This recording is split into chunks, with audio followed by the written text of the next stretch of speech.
I never thought I'd be the kind of person who'd face this kind of choice. You know how it is when you're just trying to do your job, keep your head down, and make it to Friday? That was me, until last Tuesday changed everything. I'd been working at Morrison & Associates for 8 years.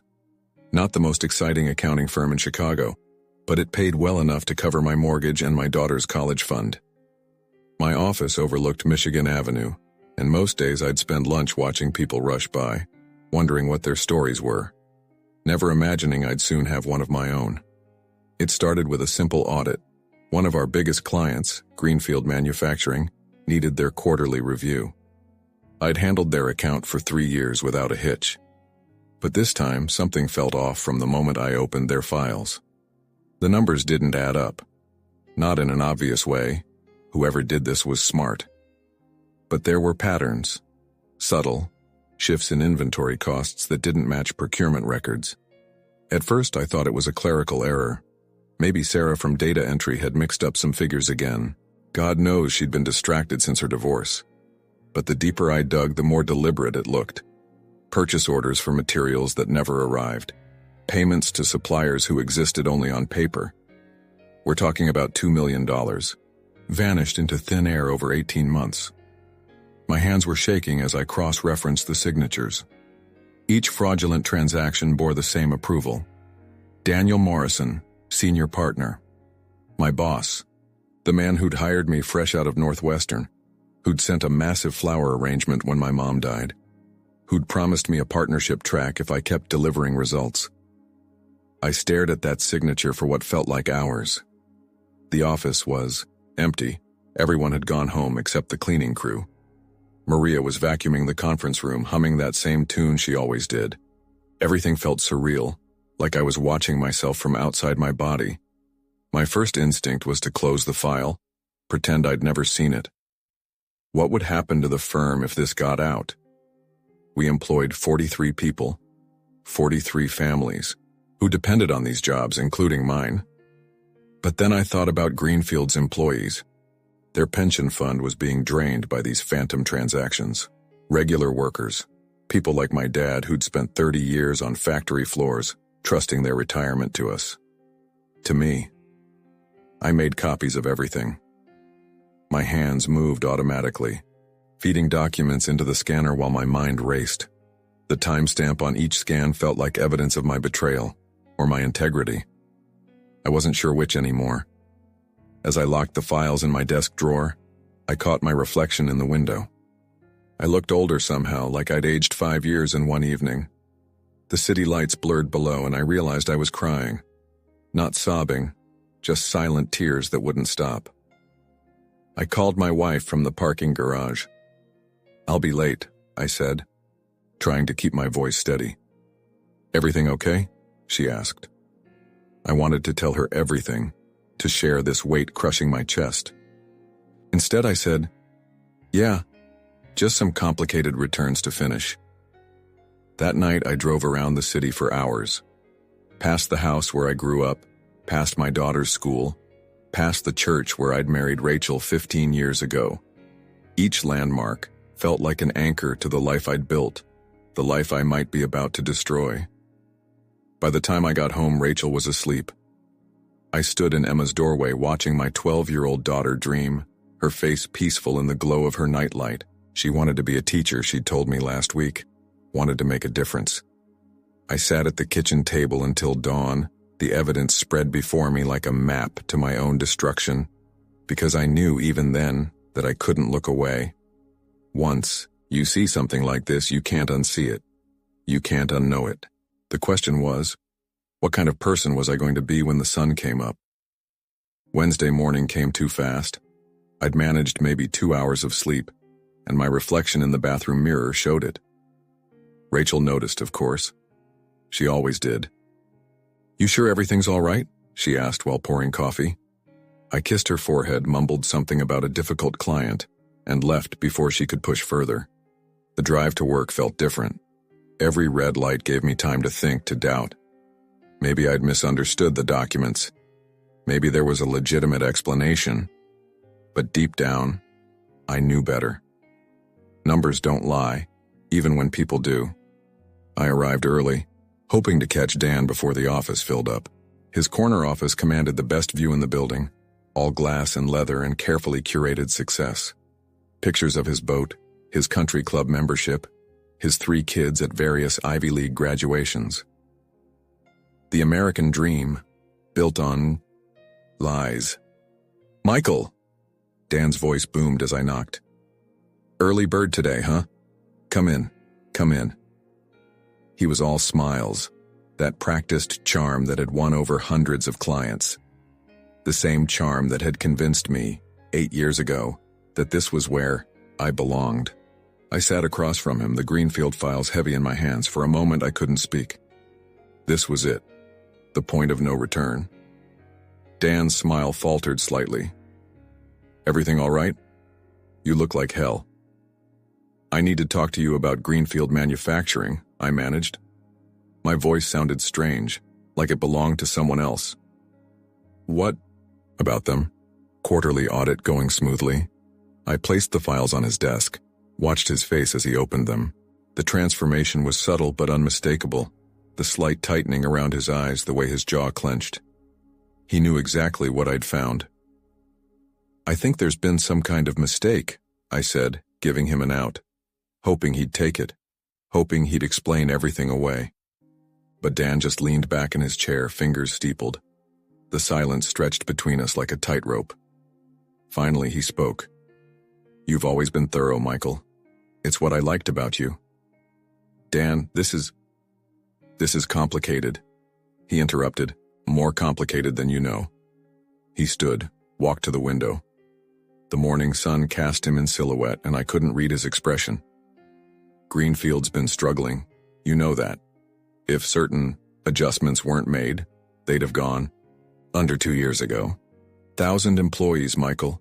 1,000 families." My mouth went dry. "You're justifying fraud?" He turned, and the look in his eyes was almost pitying. "I'm justifying survival, theirs and ours. Sometimes the numbers need massaging to keep everyone afloat.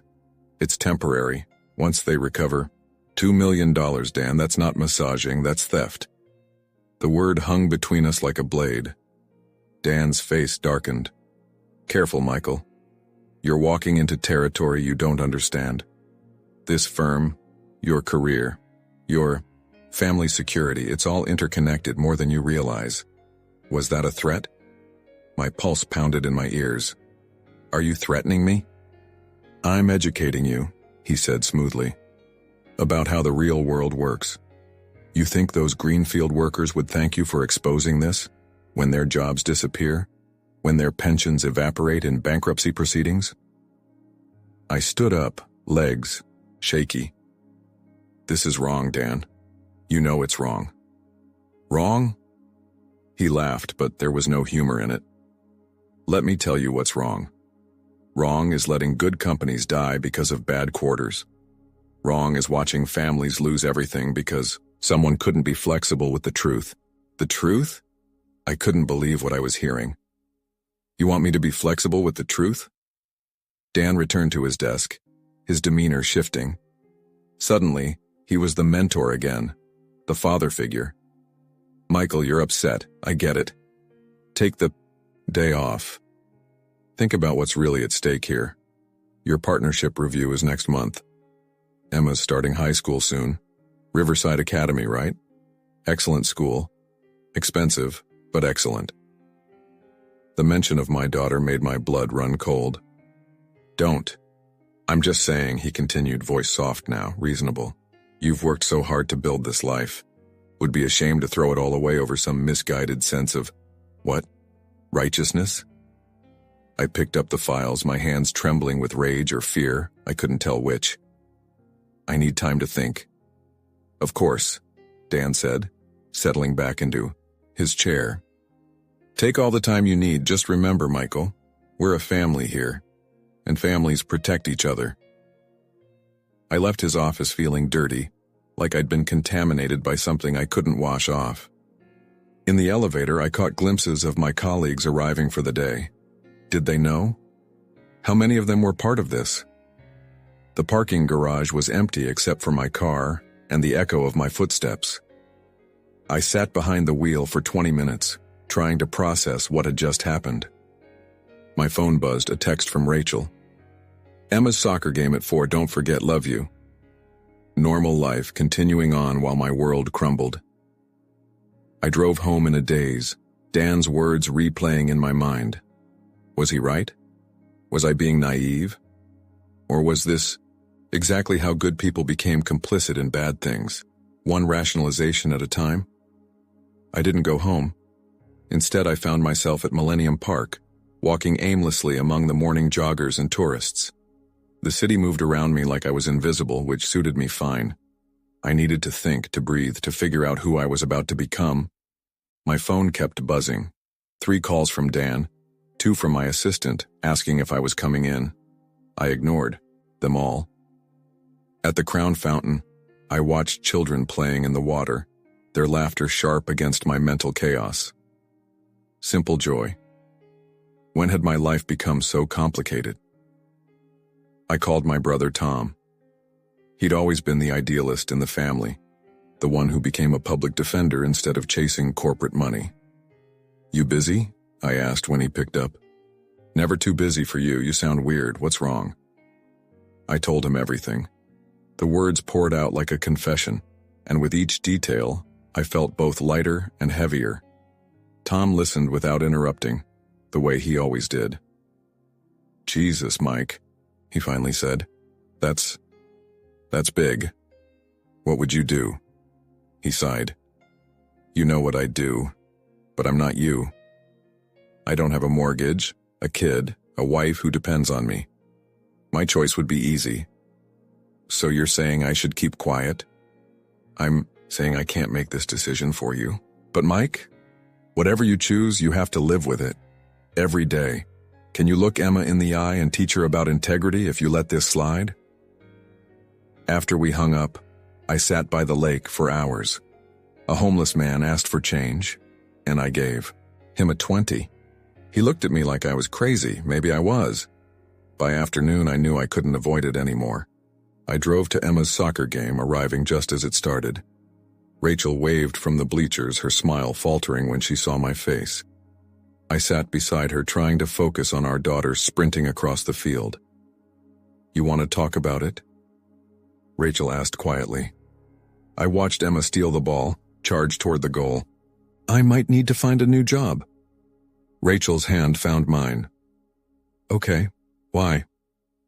Because I found something I wasn't supposed to find, and now I have to decide what kind of man I want to be. She squeezed my hand tighter. You already know what kind of man you are. That's why this is so hard. Emma scored and we jumped up cheering. In that moment, surrounded by other parents, watching my daughter's pure happiness, the decision crystallized. I couldn't teach her to do the right thing if I couldn't do it myself. That evening, after Emma was asleep, I told Rachel everything. She listened, asked questions, processed it all with that calm way she had. We'll manage, she said finally. Whatever happens, we'll figure it out. I could lose everything. My career, our savings if they sue. We won't lose everything, she said firmly. We'll still have each other. Emma will still have parents she can respect. That's not nothing. I spent the night organizing evidence, preparing a report for the State Board of Accountancy and the FBI's Financial Crimes Division. Each document I compiled felt like another nail in the coffin of my career, but also, strangely, like building something new, something clean. Thursday morning, I walked into the office for what I knew might be the last time. I'd emailed the whistleblower complaint at 6 a.m., copying our entire board of directors. No going back now. Dan was waiting in my office. Not angry anymore, just sad. I got your email, he said simply. You really did it?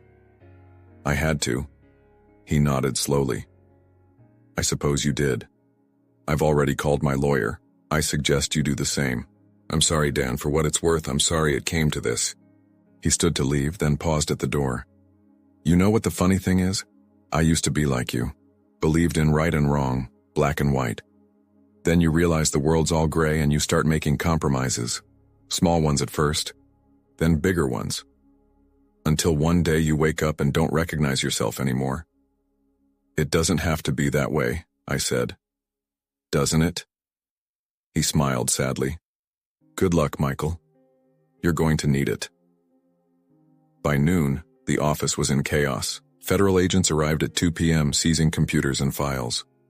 My colleagues looked at me with mixtures of shock, admiration, and anger. I cleaned out my desk under the watchful eye of an FBI agent, carrying my belongings to my car in a single X. As I drove away from Morrison and Associates for the last time, I felt strangely calm. Scared, yes. Uncertain about the future, absolutely. But also something else. Clean. Like I'd been holding my breath for years and could finally exhale. My phone rang. Rachel. I just wanted you to know, she said.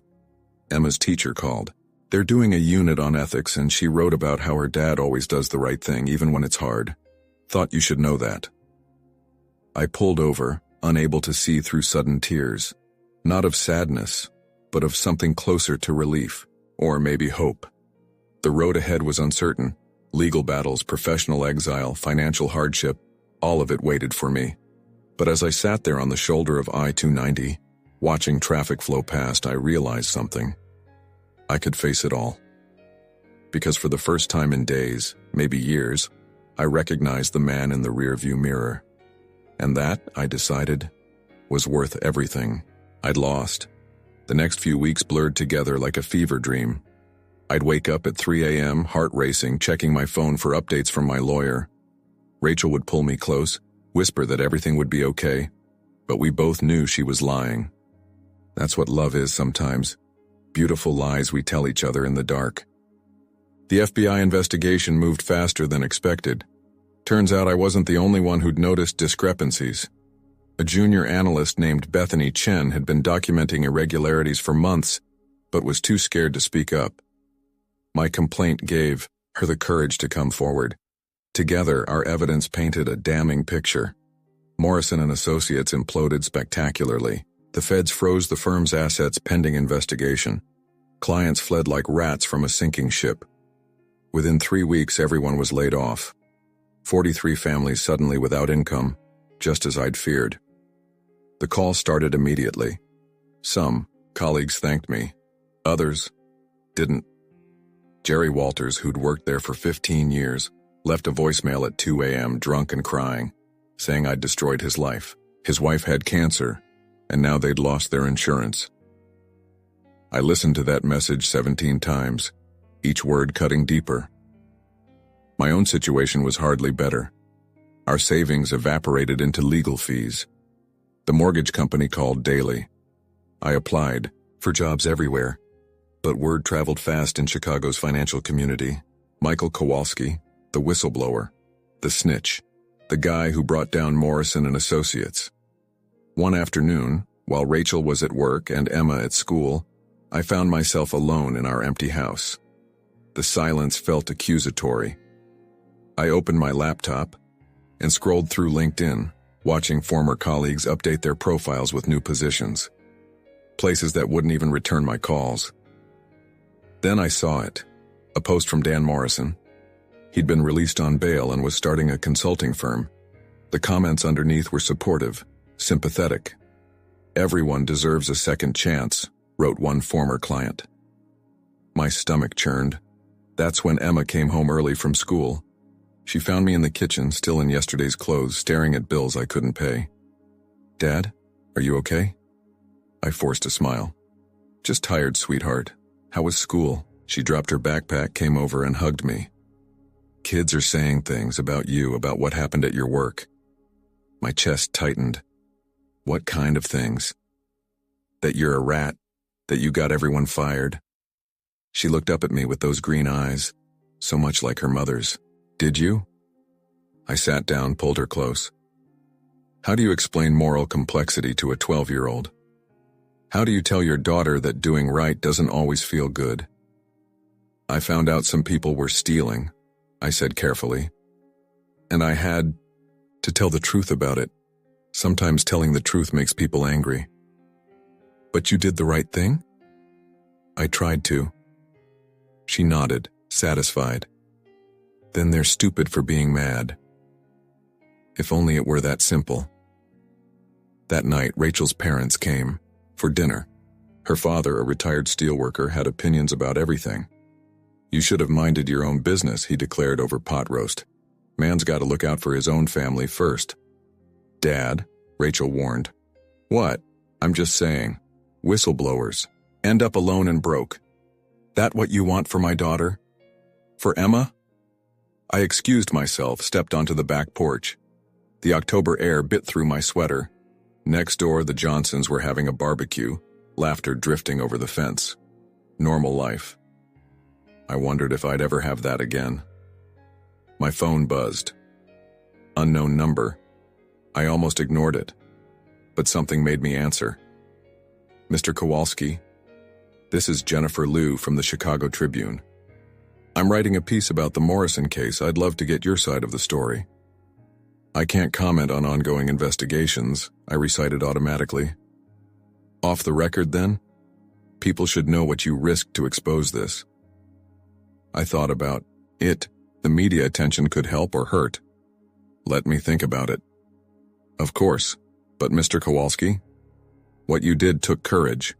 Not everyone sees it now, but they will."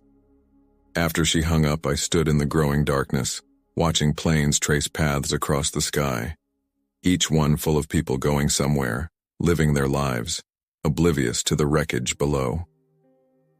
Rachel found me there an hour later. "Dad's sorry," she said. "He's just worried about us." "He's not wrong, though. I put you and Emma at risk. Maybe I should have." "Stop." She turned me to face her. "You did what you had to do. We'll get through this. Together." But looking at the strain, in her eyes the new lines around her mouth, I wondered if love could survive this kind of pressure. If principles were worth the price we were all paying. Inside, Emma was doing homework at the kitchen table. She looked up when we entered, smiled. "Hey, Dad, can you help me with this ethics assignment?" The irony wasn't lost on me. I sat down, beside her, pushed away thoughts of unpaid bills and uncertain futures, and helped my daughter write about doing the right thing. Winter arrived early that year, or maybe it just felt that way. By December, the federal case against Dan and 3 other executives was in full swing. I spent my days in courtrooms, testifying about spreadsheets and signatures while my former life crumbled outside. The prosecutor, Angela Ramirez, coached me through testimony prep in sterile government offices. "Just tell the truth," she'd say, as if it were that simple. As if the truth didn't have sharp edges that cut everyone who touched it. The defense attorney was worse. Marcus Weinberg had a reputation for destroying whistleblowers, and he lived up to it. For 3 days, he dissected my career, my motivations, my character. He painted me as a disgruntled employee, bitter about being passed over for promotion, a jealous man who destroyed a company out of spite. "Isn't it true, Mr. Kowalski, that Daniel Morrison denied your partnership request just 2 months before you made these allegations?" "That's not why." "Just answer the question." "Yes, but..." "So you had motive to damage his reputation?" Every objection from the prosecution felt hollow. The jury watched me with unreadable faces while Weinberg twisted my words, my actions, my life into something unrecognizable. During a recess, I passed Dan in the hallway. He looked smaller somehow, grayer. Our eyes met briefly before his lawyer steered him away. I wondered if he hated me as much as I'd started to hate myself. The trial consumed everything. Rachel took time off work to attend, sitting in the gallery with a fixed smile that never reached her eyes. The mortgage was 3 months overdue. Credit cards maxed. My brother Tom lent us money for groceries, which hurt more than the hunger would have. One evening, after a particularly brutal cross-examination, I found Bethany Chen in the courthouse cafeteria. She looked as exhausted as I felt. "They're making us sound crazy," she said, picking at a stale sandwich, "like we imagined the whole thing. We didn't imagine it. Does it matter? If they convinced the jury we did?" I didn't have an answer. We sat in silence, 2 pariahs bound by shared conviction and mutual destruction. The Chicago Tribune article came out that week. Jennifer Liu painted me sympathetically, but the comments underneath told a different story. Corporate snitch. Career suicide. Should have kept his mouth shut. I stopped reading after the first dozen. Emma started coming home with bruises. I fell, she'd say, not meeting my eyes. Rachel found out from another parent that kids were bullying her. Snitch's daughter, they called her. We met with the principal, who made appropriate noises about zero tolerance while clearly wishing we'd just go away. I started drinking. Nothing dramatic, just a glass of wine with dinner. Then two, then skipping dinner altogether. Rachel poured bottles down the sink without saying anything, but her silence spoke volumes. The trial dragged on. Witnesses testified about corporate culture, about pressure from above, about numbers that had to look right regardless of reality. Some supported our claims, others didn't. Dan's character witnesses painted him as a generous mentor, a family man who donated millions to charity. Which was true. He was all those things. And also, a thief. 3 days before closing arguments, my dad called. He'd been following the trial from Florida, where he'd retired after 35 years at the phone company. You hanging in there, kid? Trying to. Your mother would be proud, he said quietly. She always said you got her conscience, said it would make your life harder. She wasn't wrong. He coughed, that wet sound that had worried me lately. I ever tell you about the time I reported my supervisor for skimming? No, because I didn't. Saw him stealing tools, selling them on the side, kept my mouth shut, kept my job, retired with full pension. He paused. I still think about it. Sometimes. Wonder who I'd be if I'd spoken up. Dad, I'm proud of you, son. Broke and unemployed, but proud. That's gotta count for something. It did. More than he knew. The night before closing arguments, I couldn't sleep. I found Rachel in the kitchen at 3 a.m., grading papers by lamplight. We didn't talk, just sat together in the darkness, holding hands across the table. Outside, snow began to fall, covering the world in temporary clean white. Whatever happens tomorrow, she said finally, we'll deal with it. I'm sorry, I whispered. For all of this. I'm not. She squeezed my hand tighter. I'm scared and tired and angry, but I'm not sorry. I married a good man. Emma has a father she can respect. That matters.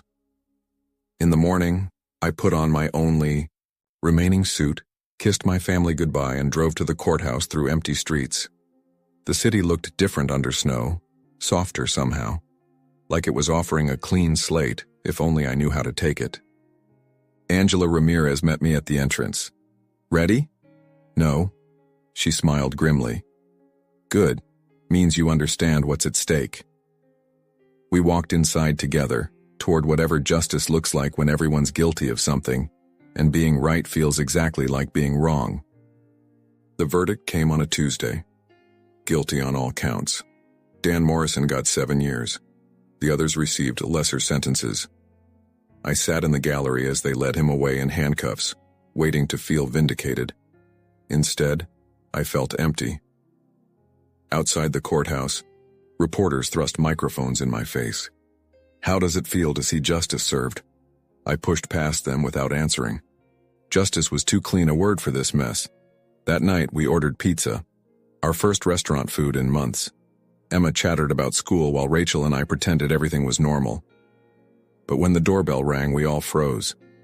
These days, unexpected visitors rarely brought good news. It was Jerry Walters, the colleague who'd left that drunken voicemail about his wife's cancer. He stood on our porch, snow in his hair, looking like he'd aged a decade. I need to apologize, he said, without preamble. What I said? It wasn't fair.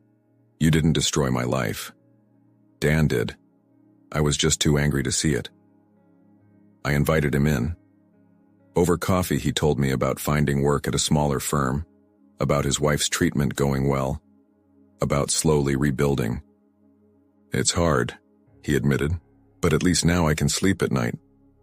After he left, Rachel found me on the porch. That was unexpected. Yeah. Think there'll be more? Maybe. Probably not. Does it matter? She considered this. I guess not. Spring arrived gradually. The ice melted, revealing all the garbage hidden underneath, but also crocuses pushing through dead leaves, life persisting, despite everything. I found work eventually. Not in accounting, that bridge was thoroughly burned. But a nonprofit focused on corporate accountability hired me as a compliance officer. The pay was half what I'd made at Morrison, but I could look at myself in the mirror again. Emma's bruises healed. Kids found new targets for their cruelty. She joined the debate team where apparently having a controversial father was almost cool. I'm thinking about law school, she announced one day. Maybe prosecution or ethics law. Is that a thing? Everything's a thing if you make it one, I told her. Rachel and I started marriage counseling. Turns out financial pressure and social isolation aren't great for relationships. Who knew? But we worked through it slowly, painfully. Some nights we'd fight about money, about choices, about the life we'd lost. Other nights we'd remember why we'd chosen each other in the first place. The house was gone. Foreclosed while we focused on survival. We rented a 2-bedroom apartment near the lake. Smaller, older, but with a view of sunrises that made morning coffee feel like hope. One Sunday, while sorting through boxes we'd finally unpacked, I found a photo from the Morrison and Associates holiday party 2 years ago. Everyone smiling. Champagne raised, Dan's arm around my shoulder. I almost threw it away, then didn't. The past happened. Pretending otherwise wouldn't change anything. Bethany Chen called occasionally. She'd moved to New York, was working for the SEC. They actually value whistleblowers here, she said. Novel concept, right? We'd laugh, gallows humor between survivors. The financial recovery took time. Bankruptcy was humbling, but also liberating. Rock bottom, it turns out, is solid ground to build on. Rachel's parents helped when they could, having revised their opinion on minding your own business after watching the trial coverage. Sometimes I'd run into former Morrison employees around the city. Some acknowledged me, others didn't. A few thanked me quietly, admitting they'd suspected something but lacked the courage to act. These conversations felt like small vindications, drops filling an empty bucket. Dan served 4 years before early release.